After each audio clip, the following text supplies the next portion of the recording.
कि आप एक श्वेत पत्र जारी कीजिए कि पिछले 5 सालों में जो आपने अलग अलग जनप्रतिनिधियों के कहने पे, उनकी मांग पे और जनता की मांग पे, क्योंकि हमारे साथ तो हमने देखा है कि कहाँ पे किसी ने आके वहीं खड़े खड़े कहा कि साहब वहाँ पे उप तहसील बनवा दो, तो वहीं खड़े खड़े बनवा दिए। ऐसी बहुत सारी चीजें हैं, लेकिन आवाम के सामने लाने के लिए आप उसमें कोई चैलेंज भी नहीं कर सकेगा और सबको पता चलेगा। मैं इतना कहना चाहता हूं कि ये अभी जो कुछ भी छापेमारी और ये हो रही है, ईडी ने भी मार दिए, इनकम टैक्स ने भी मार दिए, बाकी था तो जीएसटी वाले आ गए। पहला आदमी है जो ईडी से भी साफ सुथरा चुपचाप निकल गए, किसी को पता ही नहीं चला, क्योंकि कुछ गलत था ही नहीं, सिर्फ परेशान करने के लिए। और उस वक्त इनका जो रोल, कांग्रेस सरकार को जो बचाने में इनकी भूमिका रही है, आप कल्पना कर सकते हो कि एक साधारण सा आदमी जो अभी तक एआईसीसी के सदस्य ही बने हैं, न कोई एमपी है न कोई एमएलए है, वो आदमी अगर 4, 5, 6 एमएलए ले जाके और हमारी सरकार को बचा देता है, उससे बड़ी और उपलब्धि क्या हो सकती है। मैं उन लोगों को कहना चाहता हूं जो इनसे ईर्ष्या करते हैं, अरे आप लोग ये देखिए कि इस आदमी ने अपना घर बार सब छोड़ के, हजारों के लोग तो जैसलमेर की होटल में बैठे हुए आराम कर रहे थे, दिनेश गोड़निया हजारों किलोमीटर घूम रहे थे गाड़ी लेके, उधर से उस एमएलए को पकड़ा, उधर से उसको समझाया, कोई नाराज होकर चला गया। एक मैनेजमेंट का, अशोक गहलोत की टीम के मैनेजमेंट का हिस्सा थे सरकार बचाने में। हमको गर्व होना चाहिए कि हमारे गांव का, हमारे यहाँ के बीच का एक आदमी राजस्थान सरकार को बचा रहा है। आप उसके खिलाफ बात करना चाहते हो, आप उनको प्रताड़ित करना चाहते हो, आप उस आदमी को बदनाम करना चाहते हो। आपको तो गर्व करना चाहिए। आप चाहते तो दिनेश गोड़निया से कई काम ले सकते थे, उसके बजाय आप उनका विरोध कर रहे हो, पार्टी छोड़ छोड़ के जा रहे हो, पार्टी छोड़ने के बाद उनका विरोध कर रहे हो। आप पार्टी में रहते, इनके साथ रहते, तो मैं सोचता हूँ अभी तक आप 1 साल में कई सारे अपने काम करवा चुके होते, अपने वार्डों में, अपने और भी काम। मैं इस मौके पर एक बात खास तौर से कहना चाहता हूँ। अभी प्रियकांत जी ने कहा कि उनमें से बहुत सारे लोग वापस आना चाहते हैं या नहीं आना चाहते हैं, वो अलग बात है, लेकिन कांग्रेस एक अथाह समुद्र है और कांग्रेस पार्टी ने कभी किसी के लिए दरवाजे बंद नहीं किए हैं।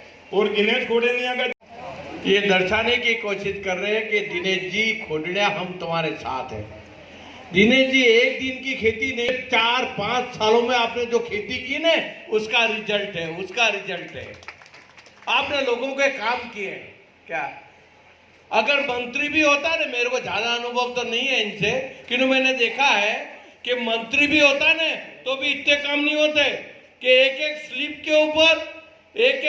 के ऊपर घोषणा हो जाती थी। जैसे वहां मंच पे बैठे तो ना गहलोत साहब आते थे ना, मैंने देखा एक कागज का टुकड़ा ना लिखा, वो उसी वक्त घोषणा।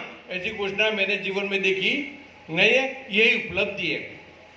मेरे एक रिश्तेदार का फोन आया था जब आपके ईडी का छापा पड़ा ना, तो वो कह रहा था यार ये डूंगरपुर में ईडी का छापा पड़ा, ये क्या है, बंबई, दिल्ली, जयपुर में तो समझ में आती है।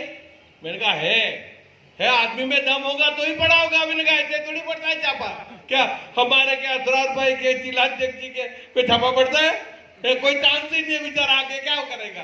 अब रही बात जीएसटी का छापा भी मैंने पहली बार सुना हूं, मैंने नहीं बार करता हूं, पहले था, मेरे को ब्लैकलिस्ट किया था।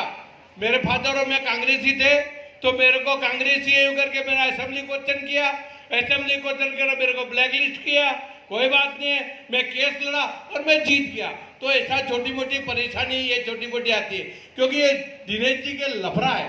दिनेश जी के वो दिल्ली ने जयपुर के फोटो देखते हैं ना, उसमें लफड़ा चला। वो समझते हैं ये दिल्ली में क्या करते हैं, ये जयपुर में क्या करते हैं, ये सरकार कहाँ चलाते हैं, इनके पास न वार्ड मेंबर है न कुछ नहीं, उसके बाद में भी करते क्या है। बस यही समस्या है। ये समझने के लिए बार बार ईडी और जीएसटी और ये सब आते हैं। अभी भी आएंगे हो, इतना मत समझो कि इससे काम पूरा हो जाएगा, क्योंकि 4.5 साल निकलने ने बराबर। और ऐसा सरकार है तो आती है न जाती है भाई, क्योंकि 5 साल में राजस्थान की सरकार बदलती है, हमेशा बदली है और आगे भी बदलने वाली है। 1 साल हो गया। कल ही मेरे मित्र कहीं हम गए थे, मैंने एक हमारे मित्र थे, वो हमारे को को कहा, मैंने कहा तेरे को वहां कैसा लग रहा भाई, मेरे को समझ में ऐसा आ रहा है तेरी शक्ल से कि तेरे को वहां कुछ अच्छा नहीं लग रहा। तो जहां अच्छा लगता है वही लगता है मेरे भाई, ऐसा है। नातरे वाला तो नातरा ही होता, उसको आज होता नहीं है। कुछ भी हो तोमोक में हो, घर की घर होता है। इसलिए कुछ लोग गए हैं, दिनेश जी वापस ले आओ, आने को तैयार है, कोई तकलीफ नहीं, कांग्रेस मजबूत होगी। मेरा ये कहना है, आप ऊपर बैठते हो जयपुर और डोटरा सिंह जी और उनके साथ में, हमारे तो दुकान में माल है नहीं, क्योंकि हम तुम्हारे पीछे और तुम्हारे साथ है। पर उम्र भी हो गई है, बहुत हो गया, हमारा भी जमाना था है, तो वो जमाना चला गया और हर एक का जमाना आता है ना, हर एक का जाता है, कोई फर्क पड़ता नहीं है। इसलिए दोस्तों, हमारा तो एक ही कहना है, कांग्रेस को मजबूत करो। और ये आप सागवड़ाम कर रहे हो, आप जिला मुख्यालय पे रैली निकालो, जिला मुख्यालय पे निकाल। इससे कांग्रेस के जो भी कार्यकर्ता उसमें एक नई जान आएगी और कार्यकर्ता मजबूत होगा। हमारा ये कहना है, अब यहाँ आए, भाषण देने का मौका नहीं दो तो ठीक है, पर दिया तो आपको धन्यवाद। जय हिंद।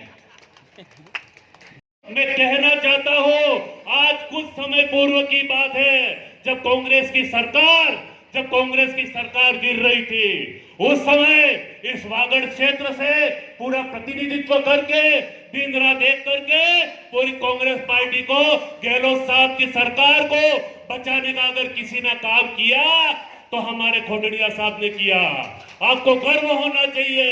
मैं ये भी कहना चाहता हूँ, कामों की बात करें, चाहे हमारे गड्डी के कोई भी काम, मैंने खाली एक कागज में खोटड़िया साहब से निवेदन किया, हम घर पहुंचे और दूसरे दिन स्कूलों की घोषणाएं होती है। किस काम की बात करना चाहते हो? और विरोध करने वाले, मैं आपको खुला चैलेंज देना चाहता हूं, आप एक बार नहीं 10 बार कमियां निकालो।